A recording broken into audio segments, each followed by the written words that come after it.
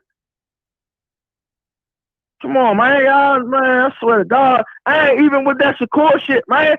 How you gonna come into a fucking weight class, win a belt, and talking about you the best, but you don't fight the best fighter? Everybody's ducking.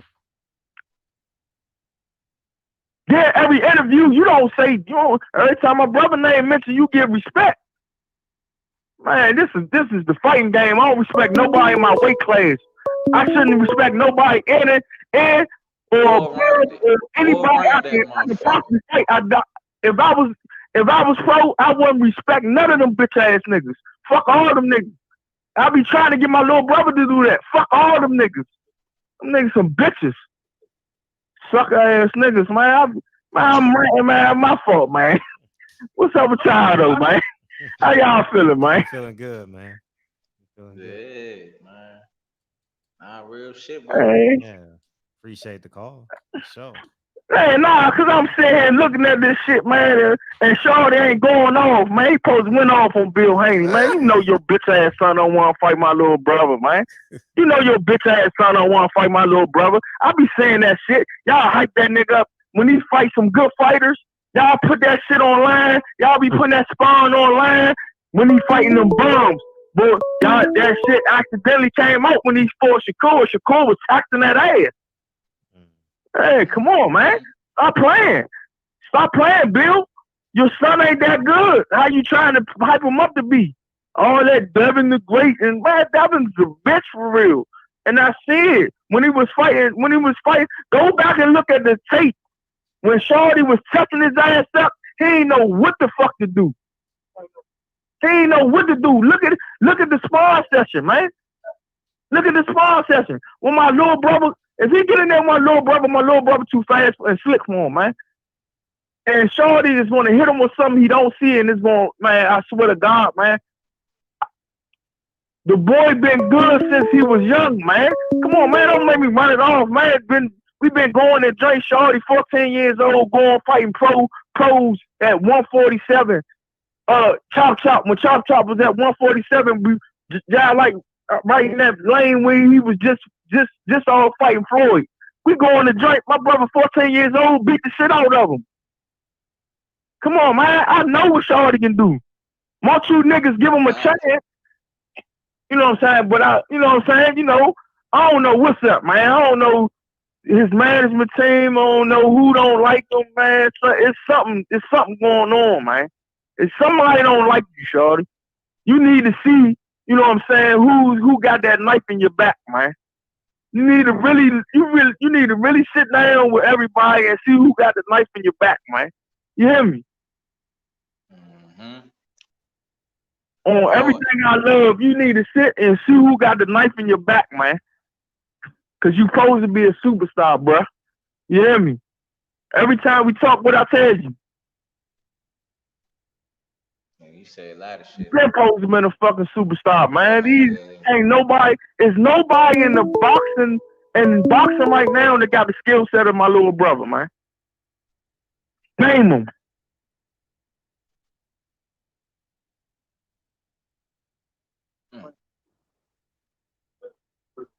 You know what I'm saying? Come on, man. Come on, man. Nah, I swear, man. You be letting these niggas get over some. You job be going, but man, you need to keep your neck on. You need to keep your foot on these niggas' necks, man. You hear me? You need to keep your foot on these niggas' necks, man. Cause in a minute, man, my little brother about to take over. So Earl, I love you to death. If you still there, Shorty is gonna run you over. Gerald Ennis, Shorty is gonna run you over. Who else? Who else? Virgil Ortiz. If you still there, Shorty gonna run you over. Straight up, man. And they played with him, man. They played with him, and they worked him out of his medal in the Olympics. Oh man, come on, man. Cool. My little brother played with supposed to be a gold medalist, man. He supposed to be a gold medalist, man. Come on, man. But right now, he need to go ahead. Who in his lane? Oh, Bunny up there, motherfucking what's the champion? Taylor. Ramirez and Pro. Josh Taylor. He ain't got nothing but 16 fights. That Regis Prograis fight, man. That shit was a toss up, man. That shit was a toss up, man. The only reason he won that fight is because of motherfucking he was in his hometown, man. And Josh Taylor, don't jump out there. You understand? There's a guy named Antoine Gary Russell, man. You understand? He waiting for somebody to get pushed in his cage, dog. He waiting. And Shorty is a real animal, dog. You see that finesse shit? That fast, that shit girl be doing? No, Shorty got that fast. That'll get you the fuck out of there. That you be like, God damn, you be seeing his opponents, when he start getting real aggressive, they be like, what the fuck is this shit? Oh man, I gotta quit, man. Fuck this shit. The last one he hit him with that hook. Oh, I gotta quit. Fuck this shit. I'm gonna take the knee, not get back up. I don't give a fuck what they paying me. Come on, man. Said a lot. It's super real, man. They Slim, the real motherfuckers they can't control, man. They trying to keep down, man. It's like they trying to keep the real down, man. There's too much fake shit going on in this world, man. And Slim, and that's fucked up. The fake outweigh the real, Slim. In the world today, the fake outweigh the real. If my brother was to act fake, I bet you he'd get what he want. If he was to dance, he will get what he want. And shuck and jive and all that. Nah, fuck that. But I'm just saying, if you do it, you'll get what you want. Cause the fake is real, man. The fake is the real nowadays, man. The fake is real nowadays, man. The fake get what they want, man. Come on, man. This shit crazy, man. Now you got Tank fighting Leo been at 126 for fucking 5 years. He been at 126 for 5 years. And keep saying, oh yeah, I'm gonna fight Gary Russell. Remember when off the Diaz fight, he was talking about he was about to fight you. But nothing shook. Then he come back with y'all keep letting him come back. Oh, I fight whoever management tell me to fight. Whoever my team tell me to fight. I don't pick my fights. What the fuck? You the boss. Everybody knows the fighter is the boss for real. But man, Earl winning though. Earl, the Charlo twins. I told you, man, you gotta start talking shit. You gotta smack somebody. You gotta do something, man. You gotta do something, man. Hey, bro, and you know that shit right out my motherfucking alley to smack the shit out of Hey, man, you gotta go, man. That shit right out my alley. Man, while one of them talking up on the stage at their press conference, go up there and slap the shit out of them, man. I bet you start getting fights, man. Come on, man. You gotta start disrespecting these niggas, man. Spit on somebody or something, man. If you spit on one of them, they gotta fight you, dog. Hey, Slim, and listen, and this is shit I be talking about, Slim. If you smack somebody, right? If you smack somebody, right? And what's that? In the European time, when you smack somebody, what happened? What happened? That's a form of motherfucking fighting to the death.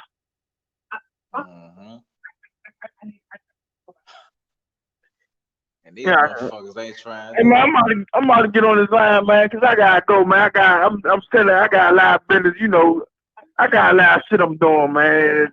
and people bother me, man. So hey, look, man, I'm I love glad you, you Slim. called. I'm glad you called in and sent some pressure, bro. Man, I was trying to call in when Bill Haney was on the phone. Oh, Cause nigga, I was on the phone. I was in the car when he was talking to you one day, and you was talking about, man, you got to get in touch with He's like, Gary, you got to get in touch with the white boy, the devil. What's his name? What's the devil name, man? Eddie Hearn. Yeah, Eddie Hearn. Yeah, man. But he a good devil. But you know what I'm saying? He got to get on with Eddie Hearn, man.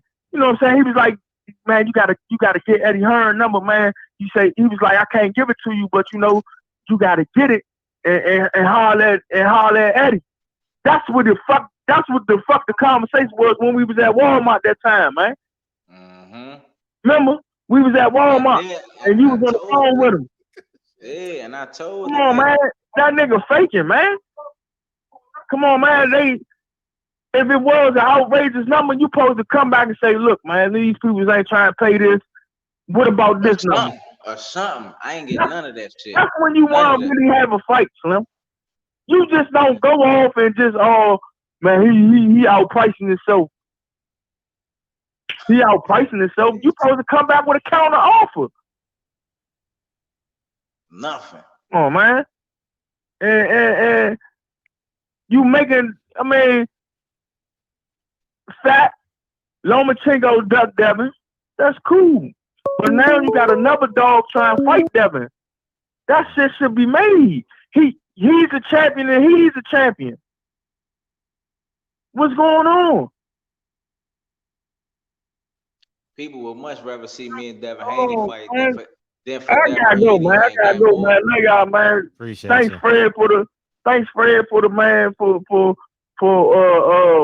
for the promotion for my brother, man. Oh, all the time. You one of the ones, man, all the time. that see his talent and see where he should be. Mm-hmm.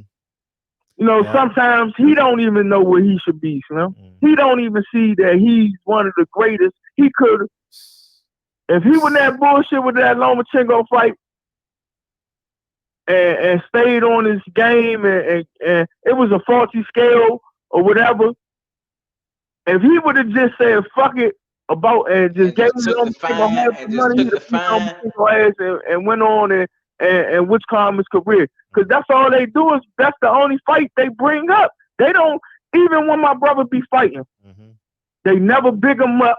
They always bringing up the Lomachenko fight as they fighting them. But I gotta go because I got people waiting on me. I gotta go, man. Love y'all, man. I appreciate you. Y'all keep doing what y'all doing, man. Appreciate you. Yeah, man. So for those of you who don't know, like I've been people don't know I was a fan of yours before I actually met you, and I told you the story as well. And the phone lines are open. And here's when I got a lot of respect for Gary Russell. Y'all, I say this shit, but I've never said it with Gary Russell on the show. Hold up, 347. When Kelly Swanson was yelling at me saying black stories don't matter, that nigga Gary Russell said, Fred, you good, Slim? And that's why I will always forever fuck with Gary Russell, period, because the nigga put it on the line for a nigga that ain't worth a dime.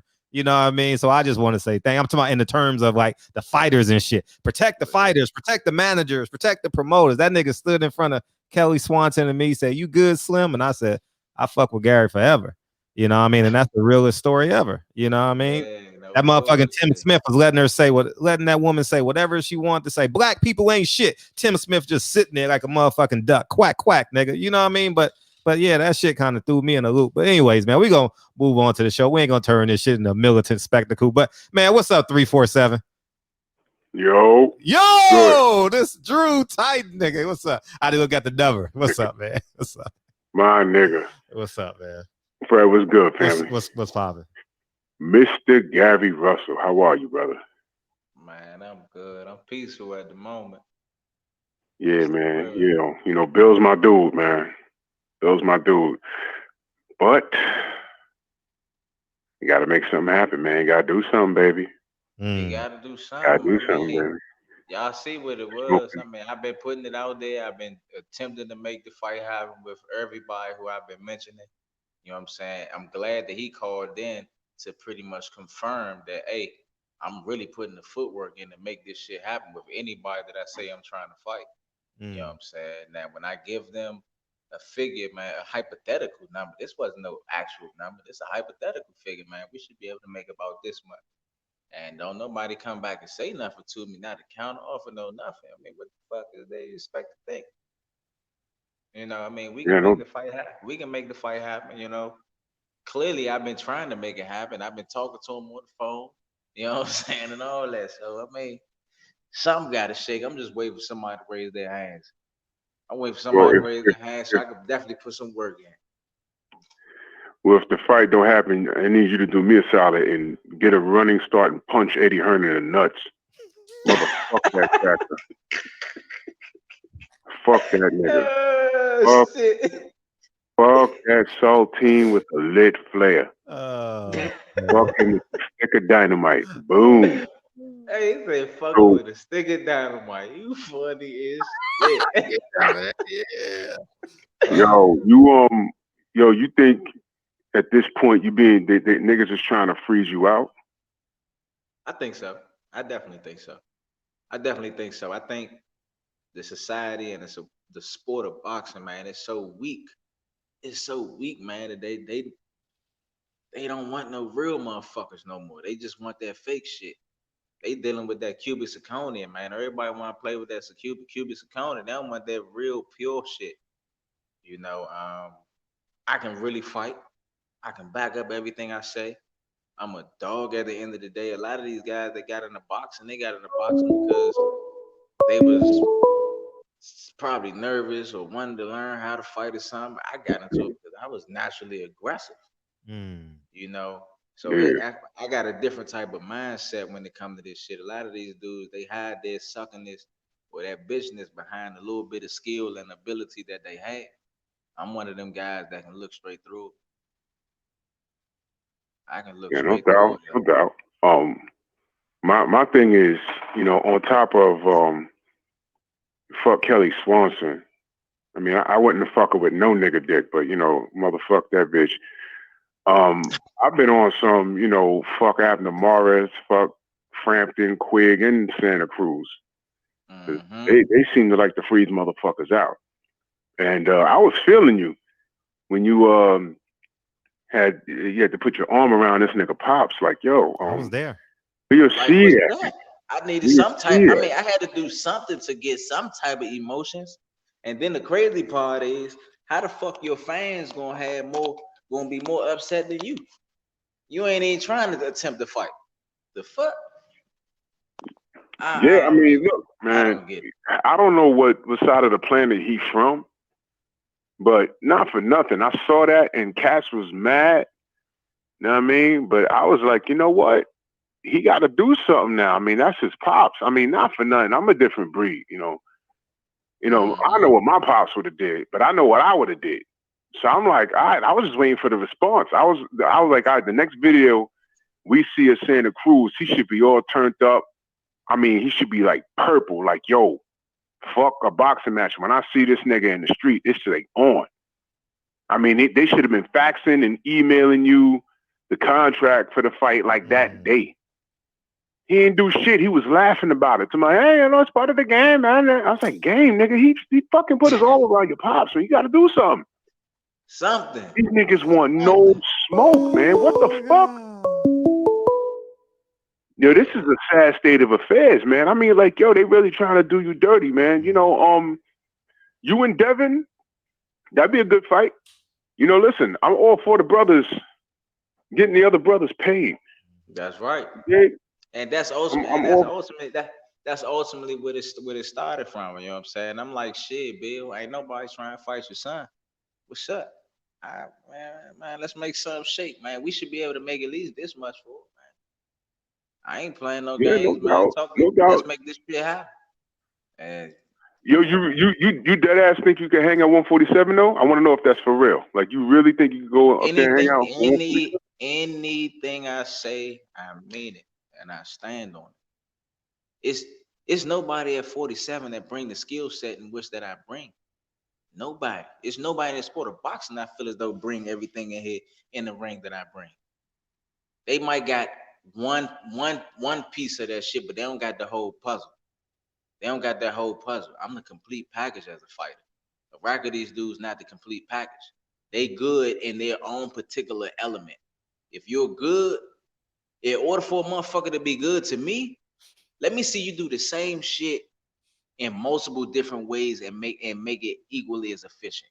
That's some good shit. A lot of these dudes, they only good doing it in one different way or fighting a certain style or certain type of opponent. You know what I'm saying? Like Floyd, he did it too. He always fought all straightforward fighters. Anybody that just comes straight forward at him. That's who Floyd to fight. Floyd to fight somebody like that. You will very rarely see him fight somebody like Amir Khan. Amir Khan ain't have a whole lot of pop, but he not gonna chase Floyd around the fucking ring either. He gonna post and he's gonna force them to use their intellect and to use something other than what the fuck he's used to doing. Will he be able to make the necessary adjustment and make it equally as efficient? In most cases, these motherfuckers can't. You know what I'm saying? That's the thing. I'll be able to do that at 47 or 40. So how fast can you make 147? Shit, right now, like a month, 2 months? I mean, to do it correctly, to actually, my biggest issue would be keeping on the weight. To be honest with you, I don't give a fuck how. My biggest issue is to make the weight so the commissioner say that it's a go. That's it. I don't care how much the fighter blow up to. They can blow up to 160 for all I care. It wouldn't matter. You just worried about a physical attribute. It's not the physical attribute. It's the intellect. I don't give a fuck how big a person is, how hard a person hits. None of that shits matter if they can't hit a motherfucker with that shit, or if they can't get their footing or their balance right to land, to throw some shit of substance. None of it matters. Most of these dudes are good athletes. Intellect over athleticism all day. My skill, I feel as though that I believe in my skill set and everything that I bring into the ring, that I be able to do whatever I want with majority of these guys around this jump. Point blank per. Mikey Garcia. I need you to say it a little louder. You say so Manny Pacquiao could hear it and think he has a chance. You underdig? That's what I need. I need you to speak a little louder. Because the brothers got to do something, man. I was talking to some OGs today, man, and they're about to steal the spotlight because niggas act like they don't want to fight no more. You understand? And that shit is and that shit crazy. Like Roy and Mike about to fight. I can respect that. That. That's a dangerous fight for Roy, because Mike can still motherfucking thump. I hope both of them get everything that they deserve. I hope they get paid their just due. You know what I'm saying? And they give the fans what they want to see. You know what I'm saying? Because these are two fighters that's willing to put it all on the line, win, lose, or draw. They're willing to get in the ring and fight. A lot of these other dudes, they not trying to do that shit. They not trying to get in the ring and fight. They picking and choosing who they want to fight. They want to fight somebody that's a style that's more compatible to theirs and all that other shit. That shit dead. If you're a real fighter, fight. Look, put it like this. I tell people all the time, right now, I'm like 138 pounds. Let another grown ass man, I don't give a fuck if he's 6'2", 230, 250. Let him get out of line and do something disrespectful. He better put his hands up and be ready to fucking fight. And he better know how to fucking fight. Fight. Last question. Lomachenko, overrated? And I'm asking, I don't give a fuck about what the goddamn the record says. Is he getting the praise that he's getting? He's overrated. Well deserved, or is it overrated? He's overrated. Thank you. He got the right complexion. He got the right complexion to get done what he want to get done. He's overrated. If I fight Lomachenko 100 times, I'll beat him 99 out of the 100. Point blank period. Lomachenko is not a better fighter than me. He don't bring. If you was to watch one of my fights and then watch one of Lomachenko fights, you'll be like, oh nah, this motherfucker better than him. The other guy, he's all right, but he's definitely better. He brings more to the table. He's faster. He's slicker. He's sharper. That shit look better when he do it. You know what I'm saying? Like, that's just what it is. He's overrated. He lost to Salido. Next time you see the nigga, hit him in the face with a pie on some Three Stooges shit, man. I'm sick and tired of it. I'm gonna clear the lines, man. What love, man? Appreciate you, Drew. Appreciate you, Drew. We'll take 2 more calls, man. 323. What's up? 323. Yo, what's up? What up, Fred? It's H Money, Mr. DAZN.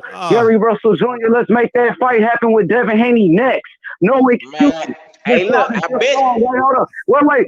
His father just called. He said, let's make the fight happen. You said you're going to call out. You said you want to call out. Let's make it happen. Stop capping, bro. Let's fight. Haney versus Russell next. Nothing else, bro. The fans don't want to see nothing else. Hey, look. I don't want nothing else. I want one of these motherfuckers that's gonna raise their hand. As you can see, I'm on my end. I'm on this side doing my motherfucker job. I was the one talking to Bill saying, look, let's make this shit happen. Let me fight Shorty. What's up? This what we can make for this motherfucker. You said you're going to call out. Now the ball is in your court because you were saying Haney was ducking. Then when Bill Haney called, you changed your energy. When it came to Leo Santa Cruz, Dad, you over there trying to make a fight. You saying, oh, I got to do this to make the fight. Why you didn't do it with Devin Haney and his daddy, Bill Haney? Why your energy changed, bro? First of all, my nigga. He got his daddy to call. Don't get this shit twisted. Man, it don't matter who he had called. Real man. Let him respond. H-Money. H-Money. Let him respond. H-Money. Let the man respond. You talking like you a gangster or something, man. Like you trying to get. Yeah, I am a gangster in real life. You a boxer. You an athlete. I'm a gangster in real life. So you got to do what you're fighting.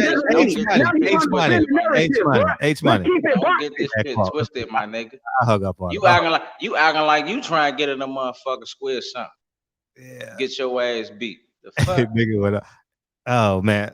So Super Chat came in earlier. Shout out to box fans, man. What inspired the your ring entrance, the Coming to America ring entrance? Because coincidentally, he said that he did a ring entrance of you months prior. You want to know, did you see it? Did that inspire you, or did you just come up with it on your own? Oh nah.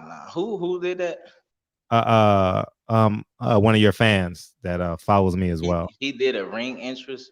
Yeah, of Coming to America. Yeah, before you did it, he did a workout video of you doing a Coming to America. Yeah. Oh shit, I didn't know nothing about it. All right, this is the last call. Then we'll come with DB, man. Let's get him out of here, man. We appreciate you coming in. 702. What's up? Because coincidentally, 702. What's up? 702. We'll go one more phone call. Get you out of here and let you wrap this shit up. They coming in. So it was just your idea? Nah, well, what happened was the guy that I was competing against was from Mongolia. He's not indigenous to this country, so the fact that I was competing against a Mongolian, I just thought it was cool to come to America. And I look at myself as the king anyway, so of course I'm gonna have my women throwing roses at my feet all the way through. Oh man. 702, what's up?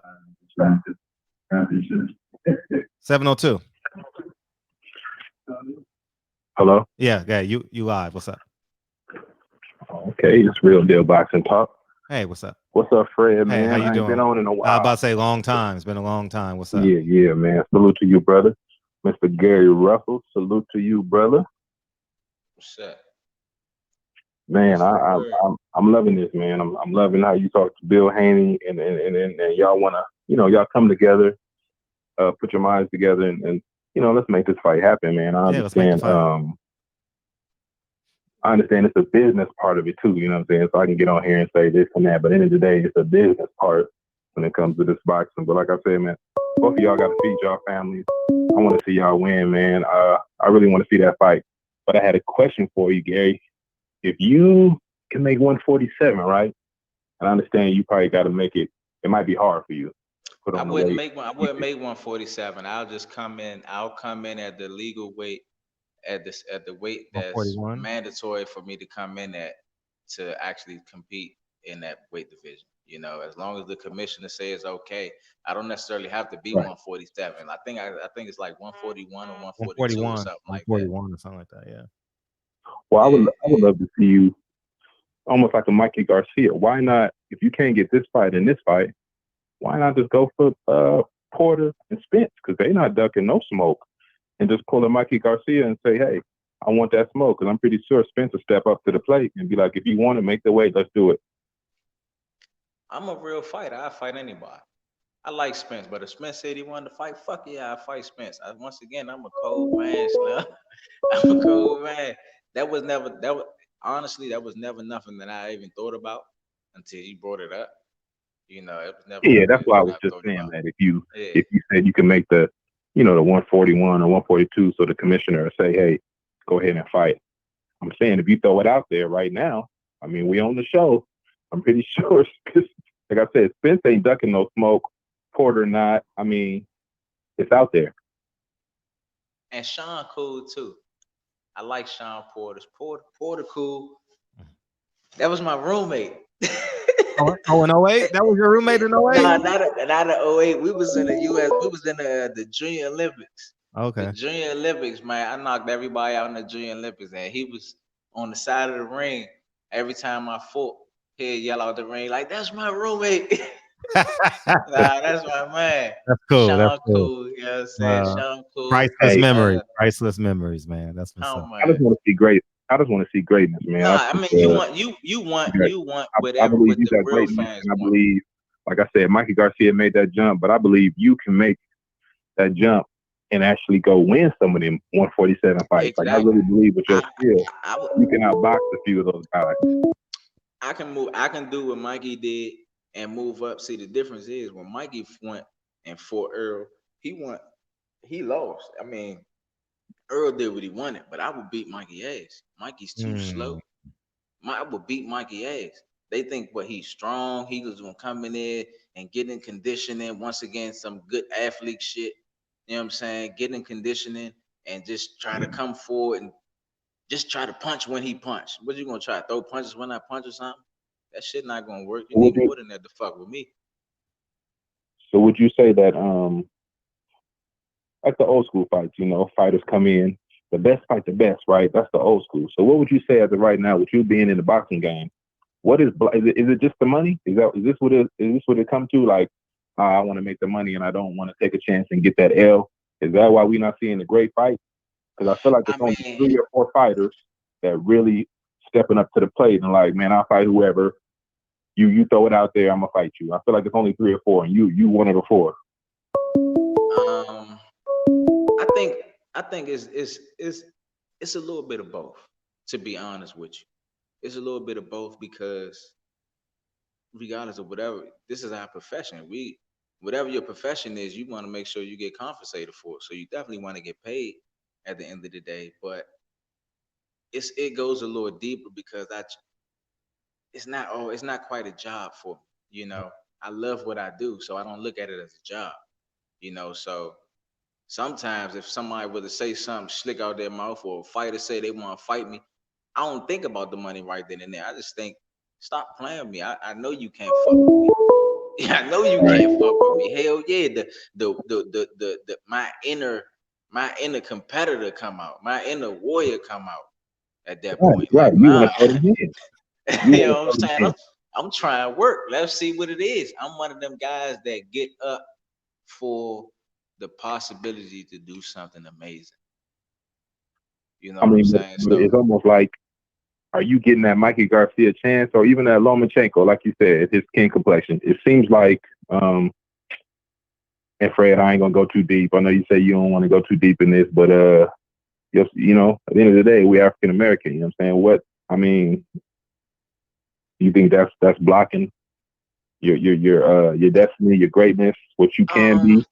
Honestly, I think it could play a part, but I don't think that's what it is. I think I'm too much of a stand-up guy. I think I'm too much of a stand-up. I feel like at the end of the day, you should fight. At the end of the day, Mikey, that should be a fight. I don't even understand that. That fight should happen. And then you should go and put them paws back on Lomachenko. They hyping him up. He not what he is. And don't get me wrong, I respect anybody that put them gloves on. Like I said, I even did some training in Richard Steele's gym, so I understand getting hit with a glove in the face. But at the end of the day, they got to give you an opportunity. Like they hyping, it's like they want to hype the people they want to hype, but they don't want to put somebody up there that will really let their hands go and get that job done. Mm-hmm. You hit.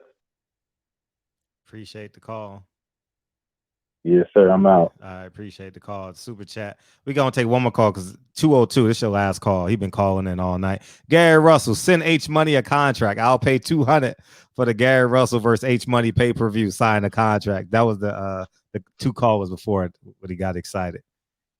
He a diehard Devin Haney fan. Diehard Devin Haney fan. You on deck, DB. Diehard Devin Haney. So yeah, he was that's what it was. You know what I was thinking at 147 before that 202. 202 calling. I know you've been calling in all night, and I had someone on the line every time. Is that failed PBC? If you have to go up to 140 and 147 to catch a fish, is that bad business, you think? Sign a contract. That was the you got to mute the phone. You got to mute the phone 202 and turn me down in the background. Diehard Devin Haney fan. Diehard Devin Haney. Shit, you got to. Go ahead. Gary, did you hear me? Yeah, say it again. What you said? I said if you have to go up to 147 or even 140, do you think that's bad business on the PBC side, being that you got to go up so high to catch a fish? Not 1, not 2, but at minimum 3 weight classes? Shit. I think it could be a blessing and a curse at the same time because it gives me once again, it gives me, if it does come into fruition, it gives me the opportunity to do something amazing.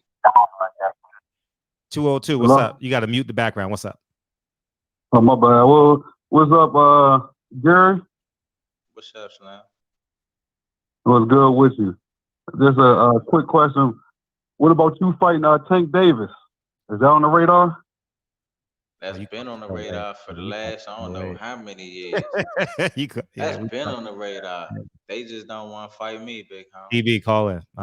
Yeah.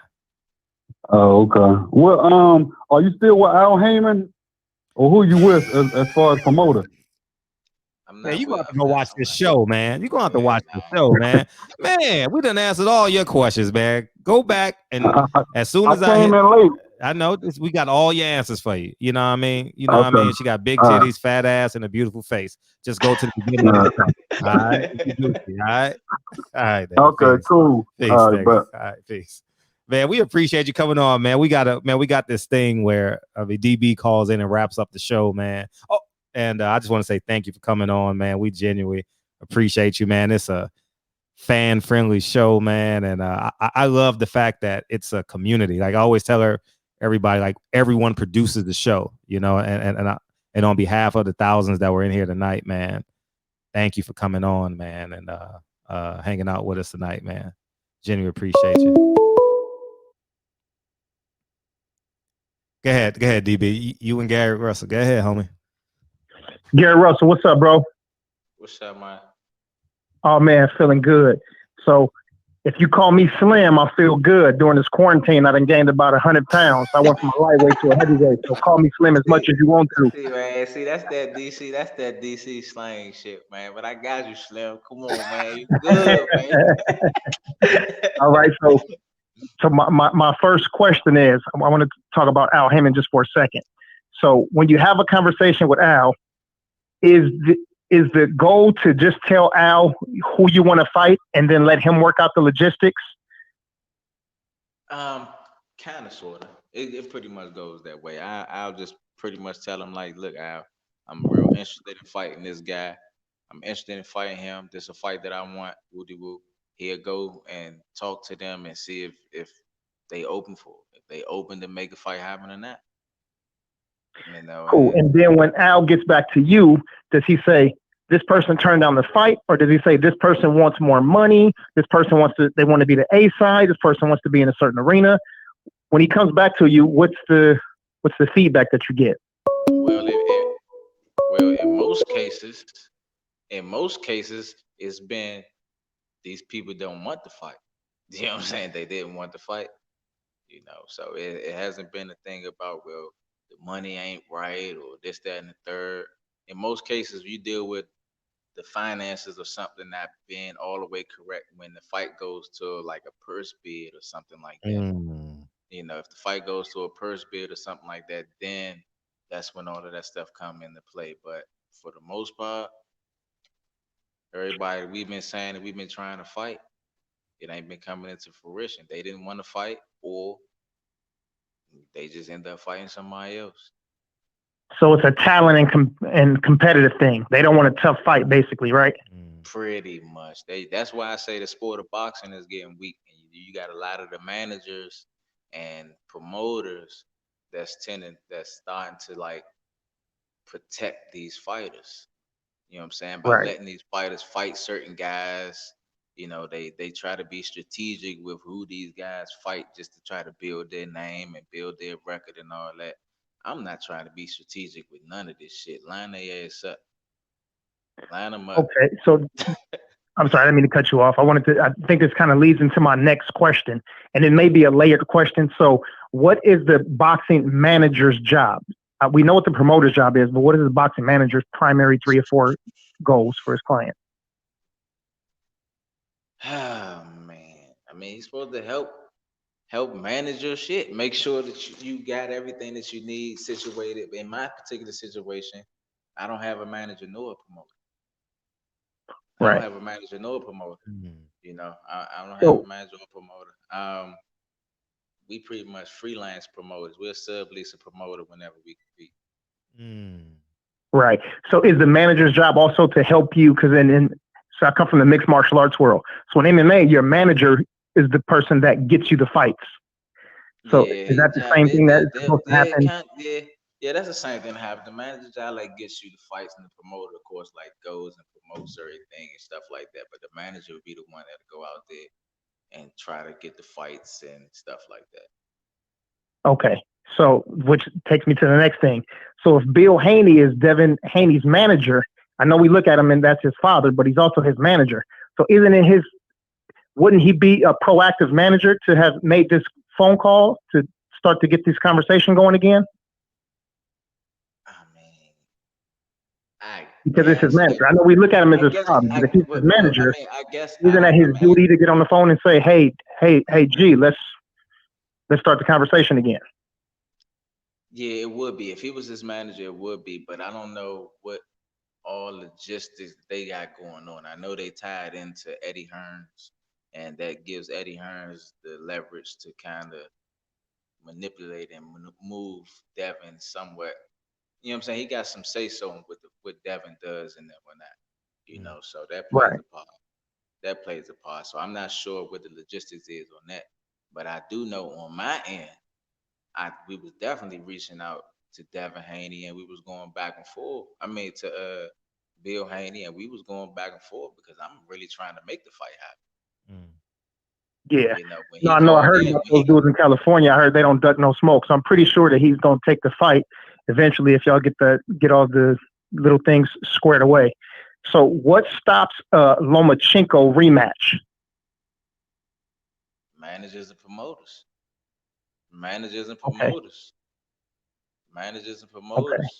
They'll stop that. If they don't want, I don't even know how the fuck Lomachenko became the franchise champion. You know how he became the franchise champion. Exactly. If anybody should be a franchise champion, it should be me. I held the title longer than anybody in the sport of the WBC title, longer than anybody in the sport of boxing currently today. Why am I not the franchise champion? But he is. That don't make sense. Yeah, Fred has always, championed you and Deontay Wilder for being the 2 longest reigning champions in boxing until, that misfortune just happened. But we don't want you to get too comfortable with holding on to belts because, as we can see, if they can do anything they want to do, they make Canelo and Lomachenko and maybe Tyson Fury, whoever, they'll make anybody else a franchise champion. Right. You superstar that French fry. That's right. So they'll give that to anybody that they want to give it to. So we don't want you to get comfortable with that because eventually we're going to have our own belts. We're gonna have a barbershop belt. We're gonna have a Silent Heroes trophy. Like we'll have our own stuff. You know what I'm saying? So don't get, don't hold too much. Don't let that belt hold too much stock. We want to see the best fight the best, and we want to see all of y'all get rich. And this ain't no fluff, because we know that certain dudes like you, like Deontay, we know that y'all gonna give back to the community. So we don't want y'all to get rich just so y'all can floss, but we know if we support y'all, that y'all gonna come back and y'all gonna do the right thing with the funds. That's so right. I'm I'm one of them guys that's a product of my environment. A lot of my good friends that I grew up with, went to school with, they either locked up or they done got killed, or they out here on the streets and they fucked up and they don't got nothing to show for it. I'm one of them guys that come back in the neighborhood and want to make a difference and do something. I want to create these nonprofit organizations and these grants and stuff like that to be able to give a rack of these dudes jobs and etc. The system put our people, melanated people, man, they put us in the blender, especially our men. Our man's job is to be able to provide and and provide a level of protection and all that. They castrate us. They completely castrate our black men and don't allow us to get jobs and etc. because of one mistake or something that we done made in our life.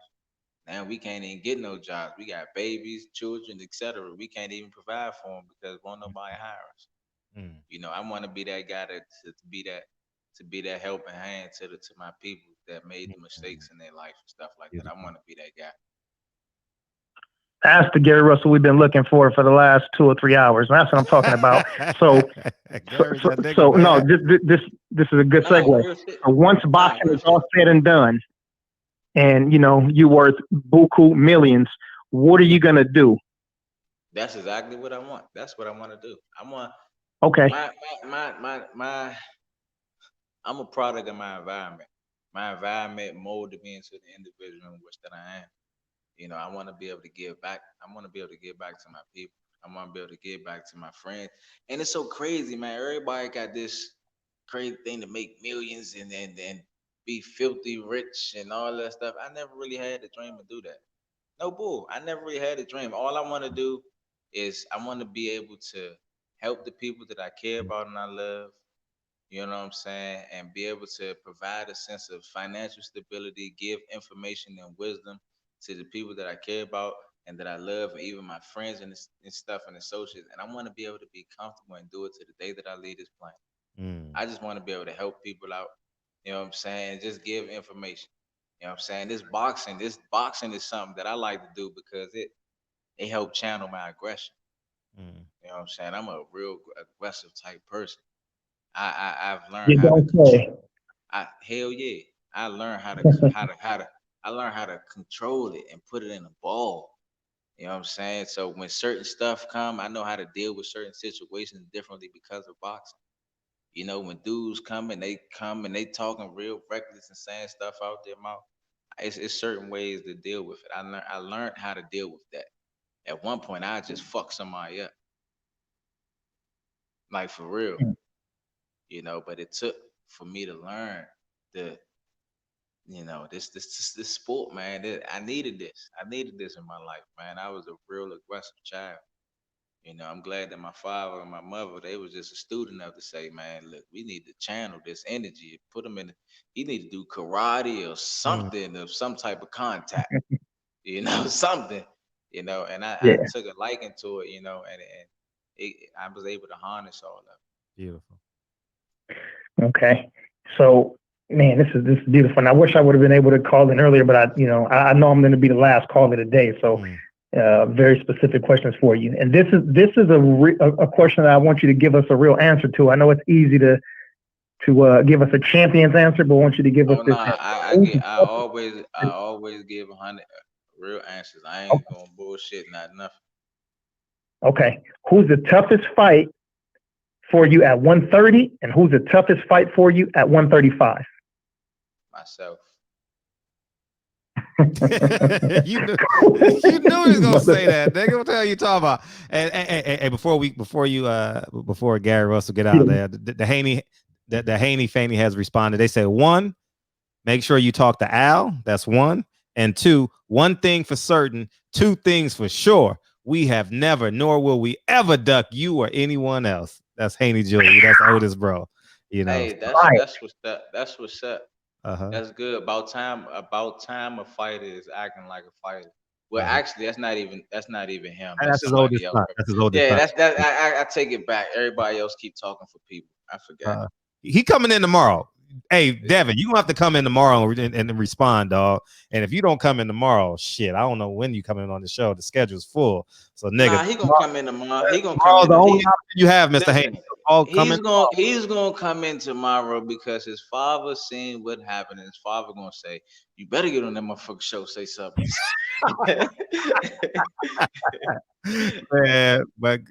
Nah, he gonna come in, but it's cool though. You know what I'm saying? Cool. I welcome it. Already. We done sold the arena out. We done the arena. I welcome all of it. You know, I definitely welcome it. And just for you have affirmation, nobody does numbers like this but black athletes. I've watched people live.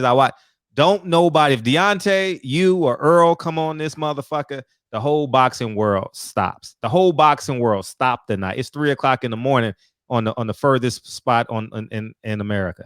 The whole boxing world stopped today because yo ass was coming on this show.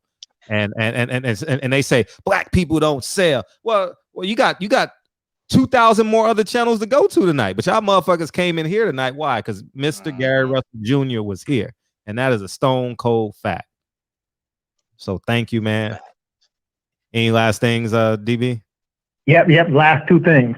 Okay. What weight are you gonna reside in campaign at? I know it's easy for you to make 126, 130, and possibly 135. Those are easier for you.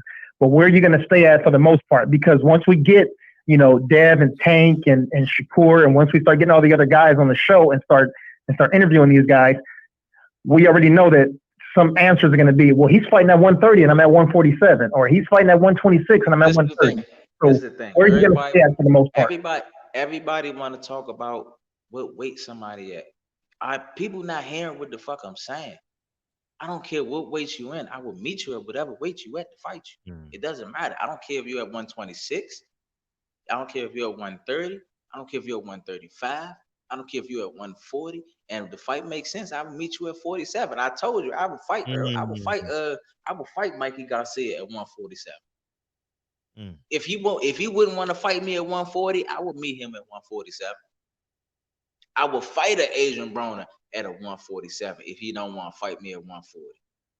It doesn't matter. I got the ability to fluctuate however. I mean, I can make this shit. I can make it shake either way. It don't matter. I mean, I'm not really locking down on any weight division. Whichever weight division seems the most lucrative, that's where I'm at the time. Okay. I got the skills to be able to put my name in there with whoever. Okay. You said it. Let's be just the same way we're gonna do with all the other fighters when they come to the barbershop, So one thing about the shop, everybody gets a fade. So ain't no ducking, no fades when you come to the shop. We got real hardcore boxing fans in here. We got some casuals, but we understand and been knowing the sport and been watching it from Jack Johnson and all the way up to now, to you and Deontay and EJ and Dev and everybody else. So, man, we appreciate you coming out with us today, man. Spending some time with us. A lot of time. And Fred, so tomorrow, do we have a guest, or are you still working on the Haneys? No, it's just us tomorrow. But y'all gonna get you a guest. I guarantee you. Devin got it. I guarantee you. The whole boxing world is here tonight. The whole boxing world then came in. But I want to talk to us for a second too. So man, we're gonna wish Gary Russell. He gotta go to bed, man. Gary Russell gotta get the fuck out of here, man. We appreciate Gary, hold on. This is the very last thing. I know that this is for us too. So who's the artist out of your town that you want us to all look out for? New rapper, old rapper, but who's got some fire for us? Damn, I got a cup, man. You gotta listen to. I got my little man, little Baldy. Baldy from Capitol Heights. He from Capitol Heights, from the city, got a lot of talent. And to keep it 100 with you, my little brother that hold the mitts is nice. Is he My real? little brother that hold the mix, he's nice. Okay. Nice. Now you're gonna have to crop this, put it on your Instagram, and you're gonna have to add some of his fire to your. Hey, look, man, I might need to do that because he got a lot of talent, and he's sitting on jewels, and he just do it just to play with it. He don't even take it serious. It's just something that he does it naturally. He can make anything make some sense and make that shit rhyme and all that. He can definitely do it. And to be honest with you, I can see him hanging with some of the best guys that I actually listen to today. Wow. And I'm not being biased. Fred, I'm gonna actually let you listen to one of my little brother joints. He never even put nothing down. Like on a track or nothing. But if you give him his phone, he put his little instrumentals on. Okay. Like that, Fred. Okay. And what makes him good, which would make anybody good in any profession. This is one of the reasons why I'm so fed, is because he's versatile. He's versatile. He could rap about just about anything. It could be grimy, it could be gospel, it don't matter. He gonna make it sound good either way. You know what I'm saying? He can appeal to any type of crowd. You know what I'm saying? He can make something for it that's gonna be appealing to any type of audience. You know, so that's one of the biggest things. Okay. And we got to get, man, I know, the late, great Nipsey Hussle is gone, man. So soon, man, in one of your next 2 or 3 fights, you're going to have to do a walkout to some Nip, man, because that's going to get everybody. For me, black man. No, they trying to stretch us. Yeah, I see you. You already know. So you got to do that for us, man. Do that for the culture, for real. You're going to love that. You got some last words you said, Fred? We'll talk when Gary Russell get off, man. I just want to thank. Any last words? I'll call you tomorrow. That's it, man. I'll call you tomorrow. Appreciate you. All right, peace, family. Thanks for coming out with us, bro. Man, y'all enjoy the rest of y'all night, man.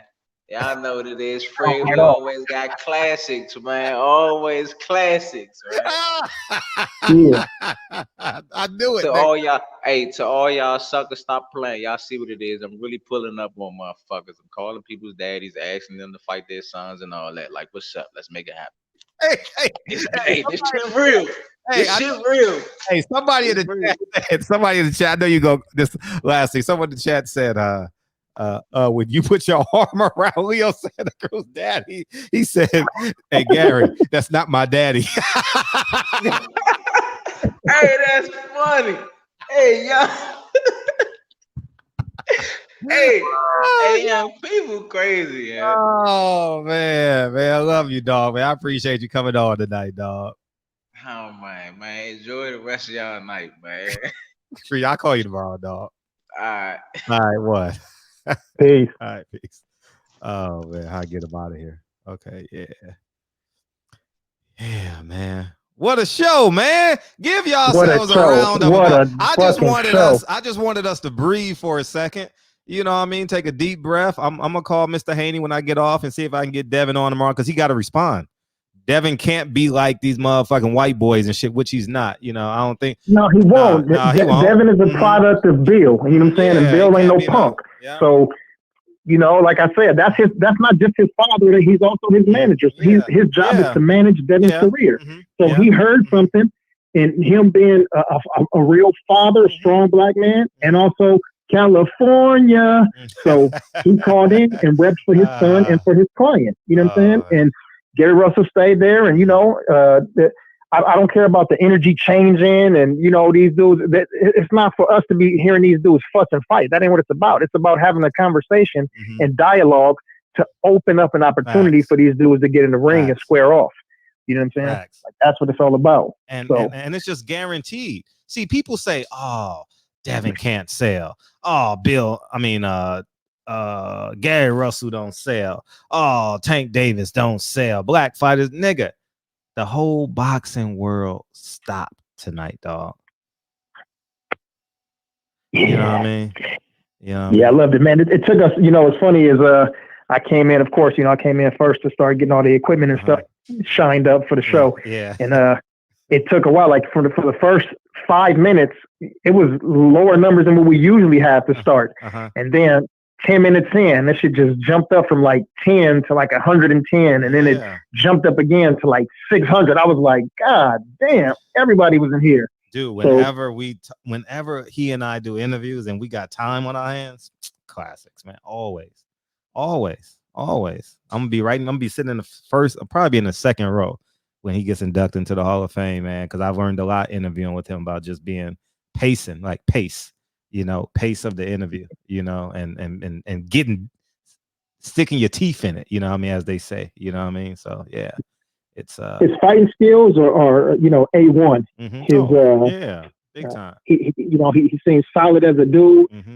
His confidence is supreme. One of the things I think that will work for him is, I know a lot of times he feels in his heart that he can beat a lot of dudes, but sometimes we want to hear how and why. Hey, I sparred with this dude 5 years ago, and it wasn't no match. And this guy right here, I ran into him at 7-Eleven, and the dude tucked his tail and jumped in the car. You know what I'm saying? Like, we want him to elaborate so we can understand why.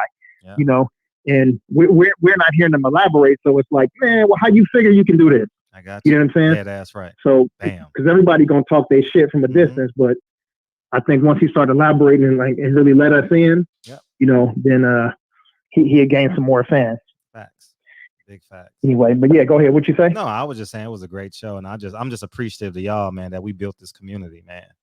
We had a lot of visitors in the barbershop tonight. They'll come back at some point, but the niggas that been fucking with me from day 1 and 2, maybe 3 and 4, I love y'all niggas, because this is what it's all about. When a fighter can just sit in his home, hang out in his tank top, and be as honest and as authentic as he can. And guess what? So can y'all motherfuckers.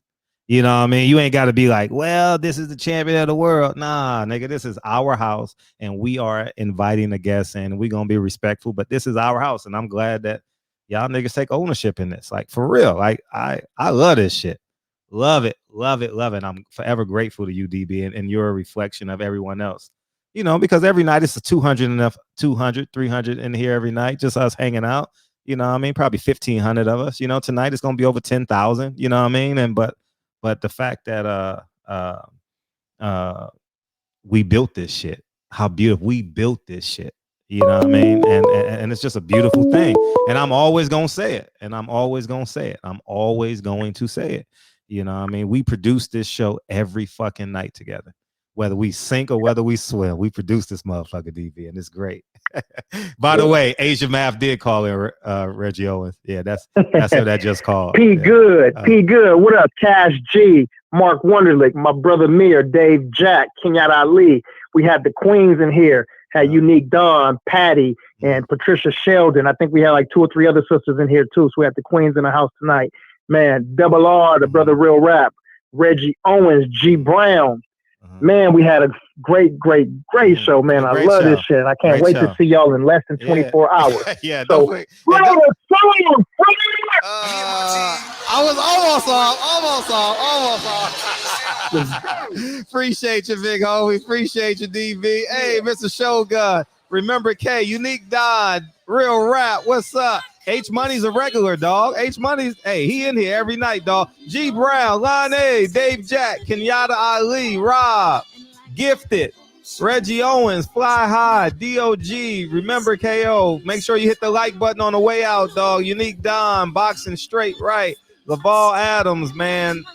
Real Rap in here. Yeah, man. Bumpy Johnson. Hopefully we get Devin in tomorrow. We got to have him in tomorrow. He got to respond to this shit, dog. Ron White. Maybe we get Adrian Broner. Maybe we'll get him to respond. He was probably watching tonight. I know Tank was watching tonight. We got to get him to respond. What's up? Sing this shit together, y'all. What a great show, y'all.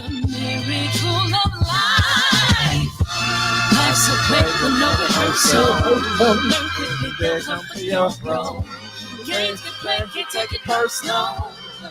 Cause the devil is a lie. Hey. I'm telling you the truth. Hey. Hey. It's all in what you do. Hey. Some things you gotta do. Hey. Hey, Red, you should have been dropping your link earlier, man, on his backup channel. We going live on Red I'm about to go run and listen to Reg. I'm about to go put in 4 miles and listen to Reggie Owens, man. All right, man. That's my inner time. No music, all Reg. That's where I'm going after the show, dog. Yeah, it was a great show tonight. Thank you, E. It's because of us, man. We built this shit, man. We built this Sankofa. We built this Sankofa together, nigga. You know what I mean? You know what I'm saying? Hey, man, DB gonna start. He got one video on his fucking channel, dog. One fucking video, dog. What you gonna do with that? No, it's like 4. Oh, it's out. Hey, Rob, here you go, homie. Personal statement, run the game like I'm ASICs, learn and develop cases, determine the betas, yeah, bobbing and weaving. Hey, man, it's a fun ass show, man. It's a fun show. Smash the like button on the way out. Yeah, smash that like button. Hey, I know H Money, you come in tomorrow and talk your shit. Hey, Devin gonna be in tomorrow. He gotta respond, dog. Just no way. He gotta respond. He a nigga. He gotta respond to this shit. You can't let his dad do all the talking. Just like you say about Sean Porter, Kenny can't do all the talking. They got to come in and respond. We gonna get this fight done. All right, they gonna get their millions, and we gonna sit in them seats and buy them pay-per-views. Period. That's what we about. And in the meantime, in between time, this is the favorite hook. Hey, this is the barbershop favorite hook, DB. Hey.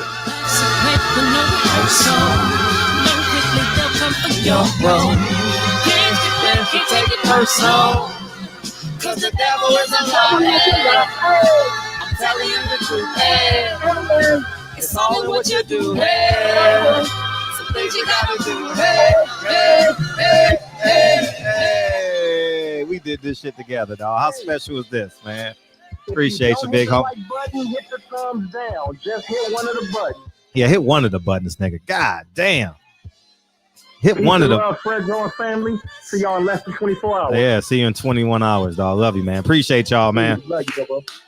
Great show tonight, man. Appreciate you, Mr. Haney, for responding, and appreciate you, Mr. Gary Russell Jr. for coming in. I told you this shit gonna be a classic, man. He got classics to my questions, man. I love y'all, man. H Money, see you tomorrow. It's Haney time. Okay, it's Haney time. It's Haney. Go to his DM and tell him to respond. And I'm gonna call his dad right now. We're gonna set that shit up because the schedule is overwhelmed for the next 3 weeks. So until like the mid-August. You know what I mean? So anyways, man, we're going to do that. Anyways, man, barbershop conversations, man. Thank you, Mr. Gary Russell Jr. Thank you, Mr. Haney, for chiming in. And thank y'all, motherfuckers, man. I love y'all to death, man. Appreciate y'all. See y'all niggas tomorrow. Peace. And the queens. She's a queen to be. Peace, y'all.